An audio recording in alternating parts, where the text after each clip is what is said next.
Sir, can you please explain how does aeroplane fly? चलो बताता हूँ। देखो, प्लेन में लग रहे हैं 4 फोर्सेस जो प्लेन को उड़ने में हेल्प कर रहे हैं। कौन-कौन से फोर्सेस हैं? पहला फोर्स है लिफ्ट। लिफ्ट वो फोर्स है जो प्लेन को ऊपर उठाने में मदद करता है और लिफ्ट पैदा होता है प्लेन के विंग्स यानी एरोफॉइल्स की शेप की वजह से। एरोफॉइल्स ऐसे डिजाइन कराते हैं कि लिफ्ट ज़्यादा बन सके। आगे समझाऊंगा कैसे। दूसरा फोर्स है प्लेन का अपना वेट। वेट प्लेन को नीचे लाने में हेल्प करता है। अगर लिफ्ट वेट से ज़्यादा नहीं होगा तो प्लेन उड़ भी नहीं पाएगा। तीसरा फोर्स है थ्रस्ट। ये वही थ्रस्ट है जो चलने दौड़ने से पैदा होता है प्लेन के अंदर और यही थ्रस्ट आपका लिफ्ट बनाने में हेल्प करेगा। आगे देखेंगे कैसे। आखिरी फोर्स है जो कि है ड्रैग, हवा का रेजिस्टेंस। जब प्लेन चलेगा तो हवा एक रेजिस्टेंस लगाएगी प्लेन के अगेंस्ट। इसको कम करने के लिए हम क्या करते हैं, प्लेन का शेप इस तरह बनाते हैं कि कम से कम ड्रैग पैदा हो सके। चारों फोर्स कैसे काम करते हैं आओ वर्किंग में समझाता हूँ। सबसे पहले क्या होता है, जेट इंजन स्टार्ट होता है। जेट इंजन स्टार्ट होने से क्या होता है कि जो फ्यूल है वो गर्म हवाओं को पैदा करता है। अब ये गर्म हवाओं को पीछे जेट इंजन देखता है, हवाएं पीछे जाएंगी तो आगे की तरफ एक फोर्स लगाएंगे। न्यूटन थर्ड लॉ लग रहा है, every action is equal and opposite reaction. अब ये धक्का जो आगे लगेगा इसी को कहा जाएगा थ्रस्ट। इस थ्रस्ट की वजह से प्लेन चलना फिर दौड़ना शुरू कर देता है। जब प्लेन तेज चलेगा तब क्या होगा, तब काम आएगा प्लेन का शेप, यानी प्लेन के विंग्स को ध्यान से देखो। इन एरोफॉइल्स के ऊपर का शेप कर्व और नीचे का शेप कैसा होता है, फ्लैट होता है। तो ऊपर हवा तेज गुजरती है और नीचे से हवा धीमे गुजरती है। अब यहाँ पे लगती है बर्नौलीज प्रिंसिपल।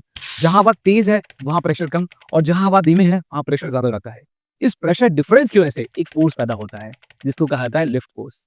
जैसे जैसे प्लेन तेज चलेगा थ्रस्ट ज्यादा होगा तो प्रेशर डिफरेंस ज्यादा होगा, प्रेशर डिफरेंस ज्यादा होगा तो लिफ्ट ज्यादा बनेगा। जैसे जैसे लिफ्ट ज्यादा बनता जाएगा और वेट को काउंटर करते करते एक टाइम ऐसा आएगा वो इतना ज्यादा हो जाएगा कि प्लेन लिफ्ट अप हो जाएगा और प्लेन उड़ने लगेगा। तो इस तरह से हमारा प्लेन उड़ना शुरू करता है। धीरे धीरे हम थ्रस्ट को कम करेंगे, लिफ्ट कम होगा और प्लेन क्या हो जाएगा, नीचे आ जाएगा अपने वेट पे से। तो ये तो हो गया प्लेन कैसे उड़ता है। पर प्लेन को उड़ाते वक्त 3 ऐसे कंपोनेंट हैं जो इसको कंट्रोल करने में मदद करते हैं। वो 3 कौन से कंपोनेंट हैं आइए समझाता हूँ। पहला कंपोनेंट है एरोलॉन। एरोलॉन जो होता है वो प्लेन को रोल करने में हेल्प करता है। तो जो पायलट स्टिक को लेकर राइट साइड में मूव करेगा तो राइट विंग का एरोलॉन ऊपर उठ जाएगा और लेफ्ट वाला नीचे झुक जाएगा।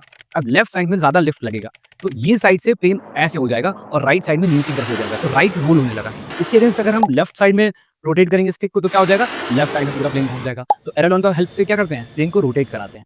दूसरा कंपोनेंट है एलिवेटर। एलिवेटर जो होता है वो प्लेन की टेल में लगा होता है और ये हॉरिजॉन्टल स्टेबलाइजर होता है। तो एलिवेटर को जब अप करते हैं तो हमारी नोज भी अप हो जाती है प्लेन की और टेल डाउन आती है। इस तरह से प्लेन टेक ऑफ करता है और जब एलिवेटर को डाउन करते हैं तो नोज भी डाउन आती है और टेल अप हो जाती है। इस तरह से लैंडिंग कराई जाती है। तो एलिवेटर को भी स्टिक से एडजस्ट करके हम प्लेन को अप डाउन करा सकते हैं। तीसरा और आखिरी कंपोनेंट है, इसका नाम होता है रडर। रडर जो होता है वो वर्टिकल स्टेबलाइजर होता है और ये भी टेल में लगा होता है। अगर प्लेन को हमारे राइट साइड में मोड़ना है तो रडर भी राइट साइड में कर दिया जाता है और अगर लेफ्ट साइड में मोड़ना है तो रडर को भी लेफ्ट साइड में कर दिया